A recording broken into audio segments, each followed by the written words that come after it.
बिस्मिल्लाहिर्रहमानिर्रहीम अस्सलाम वालेकुम स्टूडेंट्स। आज हम करने जा रहे हैं 9th क्लास मुतालिया पाकिस्तान चैप्टर नंबर 2 का अगला टॉपिक है और आज का टॉपिक है हमारे पास पाकिस्तान में दस्तूर साजी के मराहिल।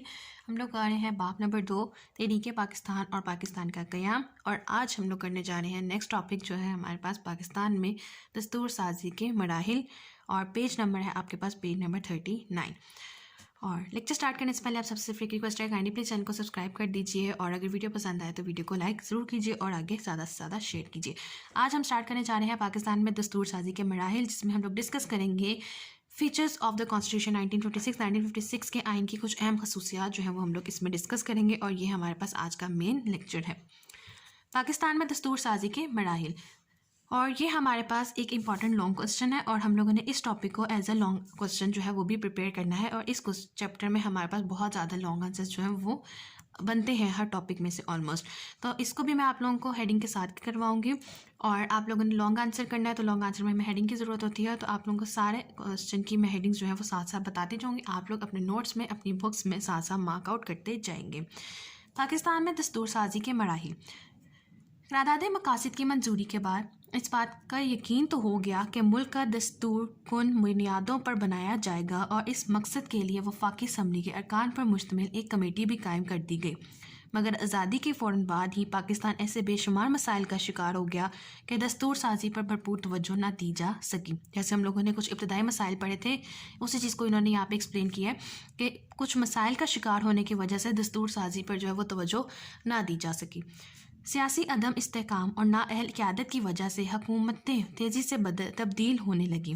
गवर्नर जनरल ग़ुलाम मोहम्मद ने इन हालात के पेश नज़र आइन साज असम्बली 24 अक्टूबर 1954 को तोड़ दी।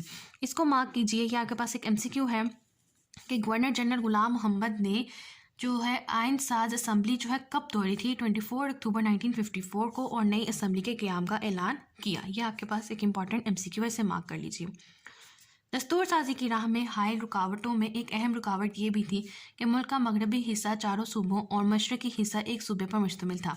इस रुकावट को दूर करने के लिए मगरबी पाकिस्तान के 4 सूबों को मिलाकर एक सूबा बना दिया गया और इससे 1 यूनिट का नाम दिया गया।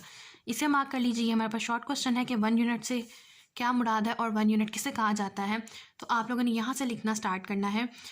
दस्तूर साजी की राह में हाई रुकावटों में से एक रुकावट ये भी थी कि मुल्क का मगरबी हिस्सा 4 सूबों और मशरक़ी हिस्सा एक सूबे पर मुश्तमिल था। इस रुकावट को दूर करने के लिए मगरबी पाकिस्तान के 4 सूबों को मिलाकर एक सूबा बना दिया गया और इसे 1 यूनिट का नाम दिया गया। 1 यूनिट के क़याम और आइन साज असम्बली के इंतखाबात के बाद दस्तूर साजी का काम काफ़ी हद तक आसान हो गया था। नौ मुंतखब यानी कि जो नया मुंतखब वज़ीर आज़म होता है असम्बली टूटने के बाद, नौ मुंतखब वज़ीर आज़म चौधरी मोहम्मद अली ने दस्तूर साजी के काम की तरफ तवज्जो दी और उसे मुकम्मल किया। वफाकी असम्बली ने नए आइन की मंजूरी दे दी। तो ये आपसे पूछा जा सकता है कि 24 अक्टूबर 1954 की असम्बली टूटने के बाद नौ मुंतखब वज़ीर आज़म कौन था? चौधरी मोहम्मद अली। ये भी आपके पास एक MCQ है और ये पूरा पैराग्राफ आपके लॉन्ग आंसर का पस्से मंजर है। तो आप लोगों ने इस पैराग्राफ पे हेडिंग दे देनी है पस्से मंजर की, जिसमें आप लोगों ने मेन 3 चीज़ें लिखनी है। असम्बलियाँ कब टूटी, किसने तोड़ी, 1 यूनिट किसे कहा जाता है और नए मुंतखब वज़ीर आज़म कौन थे और उन्होंने किस चीज़ पर तवज्जो दी थी दस्तूर साजी के काम पर। तो ये आपके पास 3 मेन पॉइंट्स हैं और जो बिल्कुल इंट्रो की 2-4 लाइन्स हैं उसमें सिर्फ यही बताया गया है कि इब्तदाई मसाइल की वजह से दस्तूर साजी पर जो है वो तवज्जो नहीं दी जा सकी थी। तो इस पर आप लोग हेडिंग दे दो पस्से मंजर की। फिर आपके पास हेडिंग आ जाती है 1956 के आइन की अहम खसूसियात, जिसे हम कहते हैं salient features of the constitution 1956। अब इसमें से आपके पास शॉर्ट क्वेश्चन नंबर 7 का आंसर भी इसी में से आएगा। आपने कुछ पॉइंट्स में सिर्फ बताने होंगे, 1 से 2 पॉइंट्स, तो आप लोग पहले 2 या कोई से भी 2 पॉइंट्स आपको जो याद होंगे जितना आप वो उसमें लिख लोगे। तो इसमें आपके पास इस पैराग्राफ में इस आर्टिकल में 7 शॉर्ट का आंसर आएगा। 1956 के आइन की अहम खसूसियात। पाकिस्तान का पहला आइन 23 मार्च 1956 को नाफिज किया गया। इस आइन की अहम खसूसियात दर्ज झेल हैं, इसे मार्क कर लीजिए। आपके पास बहुत इंपॉर्टेंट MCQ है कि पाकिस्तान का पहला आइन कब नाफिज हुआ, 23 मार्च 1956 को। अब नीचे आ जाते हैं, हमारे पास उसके 8 सैलेंट फीचर्स हैं, कुछ खसूसियात हैं, उनको डिस्कस करते हैं। सबसे पहला पॉइंट है पाकिस्तान को इस्लामी जमहूरिया करार दिया गया। इस पर आप हेडिंग दोगे इस्लामी जमहूरिया। बॉक्स जो है वो इंडिकेट कर रहा है कि आपने इस पॉइंट पे ये वाले वर्ड की हेडिंग देनी है। पाकिस्तान को इस्लामी जमहूरिया करार दिया गया और पहले पॉइंट की हेडिंग भी हमारे पास इस्लामी जमहूरिया आएगी। सेकंड पॉइंट है हमारे पास, मुल्क में वफाकी पार्लिमानी निज़ाम है हुकूमत कायम किया गया, और इस पर आप हेडिंग दोगे पार्लिमानी निज़ाम यानी कि फेडरल। पहले की हेडिंग आ जाएगी इस्लामी जमहूरिया, नंबर 2 पार्लिमानी निज़ाम। थर्ड में कहते हैं आइन में अल्लाह ताला की हाकमियत, इख्तियारात का अवामी नुमाइंदों के ज़रिए इस्तेमाल, कुरान और सुन्नत के मुताबिक ज़िंदगी गुजारने का माहौल और अक़लियतों को मुकम्मल मजहबी आज़ादी देने का ऐलान किया गया। इस पे आप हेडिंग दोगे अल्लाह ताला की हाकमियत।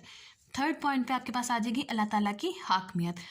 फोर्थ पॉइंट है आपके पास, आइन में इस बात की निशानदेही कर दी गई कि शहरियों को बेहतर ज़िंदगी बसर करने और अपनी सलाहियतों के इजहार के लिए मुकम्मल शहरी हकूक़ फराहम किए जाएंगे। और फोर्थ पॉइंट में आपके पास हेडिंग आ जाएगी मुकम्मल शहरी हकूक़। मुकम्मल शहरी हकूक़, ये बॉक्स जो है वो आपको यही इंडिकेट कर रहा है कि आपने इस पॉइंट पे इस वर्ड की हेडिंग देनी है। नंबर 5, इस बात की ज़मानत फ़राहम की गई कि अदलिया अपने फ़राइज़ की अदायगी के लिए तमाम दबाव से आज़ाद होगी। आला अदालतों के जजों को मुलाजमत का तहफ़्फ़ुज़ फ़राहम किया जाएगा।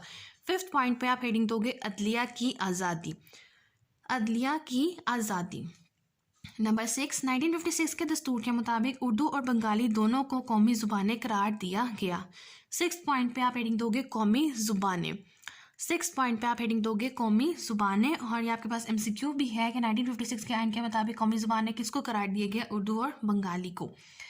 सेवन्थ पॉइंट है आपके पास, 1956 के आइन को तहरीरी शक्ल में तैयार किया गया, यानी कि रिटन फॉर्म में उससे तैयार किया गया था। तो ये आपके पास हेडिंग आ जाएगी तहरीरी आइन। रिटन फॉर्म में ये आपके पास आइन आया था। 1956 के आइन को तहरीरी शक्ल में तैयार किया गया और यहाँ पे आपने हेडिंग देनी तहरीरी आइन। एक दफ़ा रिव्यू कर लेते हैं और देखते हैं किस तरह से हेडिंग देनी। फर्स्ट पॉइंट पे आप हेडिंग दोगे इस्लामी जमहूरिया। नंबर 2 पे आपकी हेडिंग आ जाएगी पार्लिमानी निज़ाम। नंबर 3 अल्लाह ताला की हाकमियत। नंबर 4 मुकम्मल शहरी हकूक़। नंबर 5 अदलिया की आज़ादी। नंबर 6 कौमी ज़ुबानें। और नंबर 7 पे आ जाएंगे आगे पास तहरीरी आइन। ये हो गए हैं हमारे पास अहम खसूसियात, जिसमें सबसे पहले पस मंज़र था। और ऊपर वाले पैराग्राफ में हमारे पास 3 चीज़ें मेन इंपॉर्टेंट थी कि असम्बलियाँ कब टूटी, किसने तोड़ी थी, 1 यूनिट किसे कहा जाता है, और न्यू मुंतखब वज़ीर आज़म जो था वो कौन था। उसके बाद आगे पास फिर मेन हेडिंग आ जाएगी 1956 के आइन की अहम खसूसियात, जिसमें आपके पास ये सारे सब हेडिंग्स के साथ आप लोग इन पॉइंट्स को मैंशन करोगे। नेक्स्ट पेज नंबर 40 पे इसी पार्ट का आर्टिकल का हमारे पास जो है सब हेडिंग आ जाएगी आइन की मनसूखी, यानी कि मनसूख कर दिया गया, एब्रोगेट कर दिया गया, एब्रोगेशन ऑफ कॉन्स्टिट्यूशन। और इसमें हमारे पास 2 मेन हेडिंग्स आएंगी। पहले रीड आउट कर लेते हैं, देख लेते हैं, फिर हम लोग हेडिंग डिस्कस करेंगे। 1956 का आइन 9 साल की अनथक मेहनत और कोशिशों के बाद मंजूर हुआ था। यह आपसे पूछा जा सकता है कि कितनी साल की कोशिशों के बाद मंजूर हुआ था। 9 साल की अनथक मेहनत और कोशिशों के बाद मंजूर हुआ था। ये आप लोग MCQ के लिए से मार्क कर लीजिए। मगर पाकिस्तान के मखसूस हालात और सियासतदानों की बाहमी चपकलिश कहते हैं तसादुम, लड़ाई झगड़े को, आपस में ना बनना किसी की, जमहूरी अदारों और फौज और ब्यूरोक्रेसी के बेजा मुदाखलत, आला क़यादत के फुकदान और गवर्नर जनरल की हुकूमती मामलात में बेजा मनमानी ने आइन को ज़्यादा देर तक चलने ना दिया। अब ये जो फर्स्ट 3 लाइन्स हैं, यहाँ के पास शॉर्ट आंसर्स में भी आ सकता है। किस तरह से आपसे पूछा जा सकता है कि आइन की मनसूखी की अहम वजह क्या थी, आप लोग यही बताएंगे कि सियासतदानों का तसादुम, जमहूरी इदारों में फौज और ब्यूरोक्रेसी की मुदाखलत एटसेट्रा, इस तरह की चीज़ों की वजह से जो है, और हुकूमती मामला में गवर्नर जनरल की अपनी मनमानी करना, ये सब चीज़ों ने जो है इस आइन की मनसूखी का बायस बनी। 1956 का ये आइन 2 साल और 7 माह तक नाफिज रहा। अब ये एक बहुत इंपॉर्टेंट MCQ है कि ये वाला 1956 का आइन कितने अरसे तक जो था वो एप्लीकेबल था, सिर्फ 2 साल और 7 माह। और इसको पास करवाने के लिए, इसको मंजूर करवाने के लिए 9 साल लगे, और ये सिर्फ हमारे पास चला कितने साल तक, 2 साल 7 माह। जिसके बाद अक्टूबर 1958 में पाकिस्तान आर्मी के commander in chief general Mohammad Ayub Khan ने मुल्क की जमहूरी हुकूमत को बरतरफ करके फौजी हुकूमत कायम कर दी और तमाम अख्तियारात खुद संभाल लिए। जनरल मोहम्मद अयूब खान ने 1956 का आइन मनसूख किया। अब इसे मार्क कीजिए, 1956 का आइन मनसूख किया किसने था, जनरल मोहम्मद अयूब खान ने। तमाम वफाकी और सूबाई असम्बलियाँ ख़त्म कर दी और ख़ुद सदर पाकिस्तान और चीफ मार्शल और एडमिनिस्ट्रेटर का ओहदा संभाल लिया। अब फर्स्ट 3 लाइन जो मैंने आप लोगों के शॉर्ट आंसर्स के तौर पे मार्क करवाया, उस पर आप हेडिंग दोगे सियासतदानों में तसादुम। सियासतदानों में तसादुम, ये शॉर्ट आंसर इस तरह से पूछ सकता है कि सियासतदानों में तसादुम, उनकी आपस में रंजिशें जो थी वो किस तरह 1956 के आइन की मनसूखी की वजह बनी, तब भी आप उसमें यही आंसर लिखोगे। यहाँ तक आपने जो ये ब्रैकेट इंडिकेट यहाँ मैंने जो लगाया, यहाँ तक आपने हेडिंग देनी है सियासतदानों में तसादुम। उसी के आगे से 1956 का ये आइन जो मैंने आप लोगों को एमसीक्यू मार्क करवाया है, इस लाइन से आप लोग हेडिंग दोगे मार्शल लॉ। मार्शल लॉ, तो इसमें हमारे पास दो हेडिंग्स आ गई, सियासतदानों में तसादुम, मार्शल लॉ। और इम्पॉर्टेंट चीज़ ये है कि कैसे मंजूर हुआ था, कितने टाइम के बाद मंजूर हुआ, कितने टाइम तक नाफिज रहा, और कैसे मार्शल लॉ लगा और किसने लगाया और किसने सारी जो चीज होते थे वो संभाले थे। ये हो गया आपके पास आइन की मनसूखी। ये लॉन्ग आंसर हमने किस तरह से अटेम्प्ट करना है, अगर आपके पास ये लॉन्ग आंसर आ जाता है सबसे पहले आप मेड हेडिंग दोगे पाकिस्तान में दस्तूर साजी के मराहिल, बस से मंजर लिखोगे, फिर आप हेडिंग दोगे 1956 के आइन की अहम खसूसियात, फिर उसमें आपने ये फर्स्ट लाइन लिखी कि 23 मार्च 1956 को नाफिज किया गया, फिर आपने हेडिंग देनी खसूसियात की, उसमें फिर सब हेडिंग्स क्रिएट होंगी जिसमें आपके पास आ जाएंगी इस्लामी जमहूरिया, पार्लिमानी निज़ाम, अल्लाह ताला की हाकमियत, मुकम्मल शहरी हकूक़, अदलिया की आज़ादी, कौमी ज़बानें और तहरीरी आइन। फिर आप मेन हेडिंग दोगे आइन की मनसूखी, जिसमें आपके पास दो हेडिंग्स आएंगी, सियासतदानों में तसादुम और मार्शल लॉ। तो ये आपका जो लॉन्ग आंसर इस तरह से विद हेडिंग्स कंप्लीट हो जाएगा और एक आपका अच्छा और मॉडिफाइड आंसर बनेगा जिससे आप लोग ज़्यादा मार्क्स गेन कर सकोगे। तो स्टूडेंट्स ये था हमारे पास आज का लेक्चर।